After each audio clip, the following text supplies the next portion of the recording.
ہیں صلاۃ الخوف، نماز خوف۔ اس کا طریقہ کار خود قرآن مجید کے اندر پروردگار عالم نے بیان بھی کیا ہے۔ یہ جو صلاۃ الخوف ہے، لفظ خوف سے آپ کو وحشت نہ ہو، یہاں پر خوف کا وہ مطلب نہیں ہے۔ ایک خوف ہوتا ہے دل کا، وہ والا خوف نہیں۔ خوف سے یہاں پر مراد ہے اندیشہ، ایک پروبیبل اٹیک ہے کہ جو ہو سکتا ہے، اس کو ایوائڈ کرنے کے لیے ایک ترکیب جو پروردگار عالم نے بتائی۔ ترکیب کا مطلب طریقہ جو پروردگار نے بیان کیا وہ یہ کہ اس میں یہ ہوگا کہ جنگ کے دوران امام جماعت ہے، پیچھے جتنے بھی سپاہی ہیں ان کی دو حصے کر دیے جائیں گے۔ ایک حصہ پیچھے نماز پڑھے گا، دوسرا حصہ دفاع کرے گا۔ چونکہ یہ دفاع کر رہے ہیں اس امکانی حملے سے اور اس اندیشے کے دوران یہ نماز پڑھی جا رہی ہے، اس لیے اس کو کہتے ہیں نماز خوف، کہ آدھے فوجی آدھے سپاہی دفاع کریں گے، آدھے سپاہی پیچھے نماز پڑھیں گے۔ ظہر کی نماز ہے، 4 رکعت نہیں پڑھی جائے گی، 2 رکعت پڑھی جائے گی۔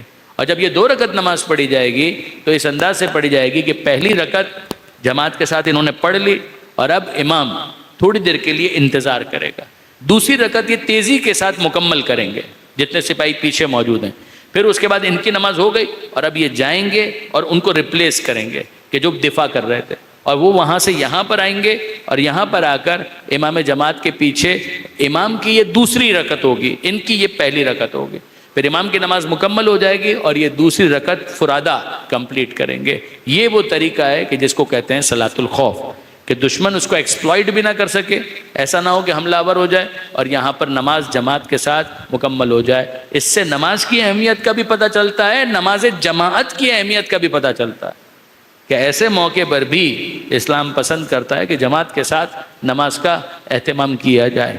اب یہاں پر امام نے کیا کیا؟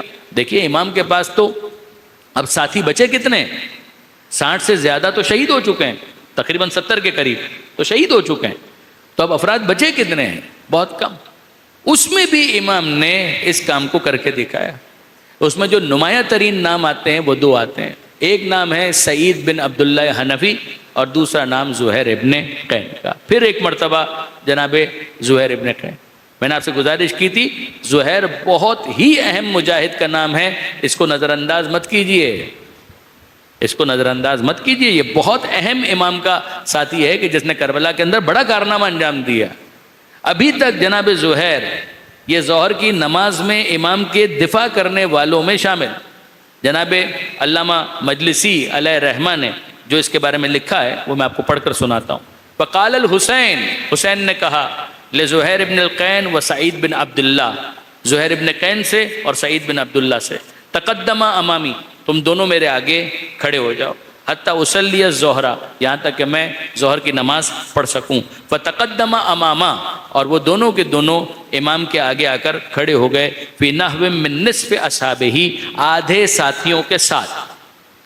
یہ دونوں آگے کھڑے ہو گئے مگر آدھے ساتھیوں کے ساتھ کھڑے ہو گئے، حتی صلی بہم صلاۃ الخوف، یہاں تک کہ امام نے اپنے ساتھیوں کے ساتھ وہ نماز جماعت پڑھی کہ جس کو صلاۃ الخوف کہا جاتا ہے۔ یہ ہے حسین ابن علی، نمایاں نام ہے سعید اور زہیر کا۔ اس میں محسوس یہ ہوتا ہے کہ سعید کے لیے تو یہ بھی ممکن نہیں ہوا کہ ان کی جگہ پہ کوئی دوسرا آ کر کھڑا ہو سکے۔ علامہ سید علی نقی صاحب کو پھر میں کوٹ کروں، وہ فرمایا کرتے تھے کہ یہ سب فقہ کے جاننے والے تھے، مجھے حق نہیں ہے کہ میں کہوں کہ انہوں نے ظہر کی نماز نہیں پڑھی، کیسے میں کہہ سکتا ہوں؟ اس لیے کہ عین ممکن ہے کہ جب ان کو تیر لگ رہے تھے اور یہ جھک رہے تھے تو کس کو پتا ہے کہ اشاروں سے انہوں نے رکوع نہیں کیا یا اشاروں سے انہوں نے سجدہ نہیں کیا، اس موقع پر انہوں نے بھی یقیناً یہ نماز اپنی مکمل کی۔ مگر سعید کا معاملہ غیر معمولی اہمیت اختیار کر گیا، اس لیے کہ سعید 13 تیر ان کے جسم میں لگے تھے، 13 تیر، باقاعدہ یہ عدد کتابوں کے اندر آیا کہ 13 تیر جناب سعید کو لگے، اور امام نے یہاں اپنی نماز مکمل کی اور گویا بالکل الائنڈ تھے کہ جیسے ہی حسین ابن علی کی آواز آئی السلام علیکم ورحمۃ اللہ وبرکاتہ، اور سعید زمین کربلا پر گرے۔ 13 تیر لگے ہوئے تھے، اب بہت کمزوری آ چکی ہے۔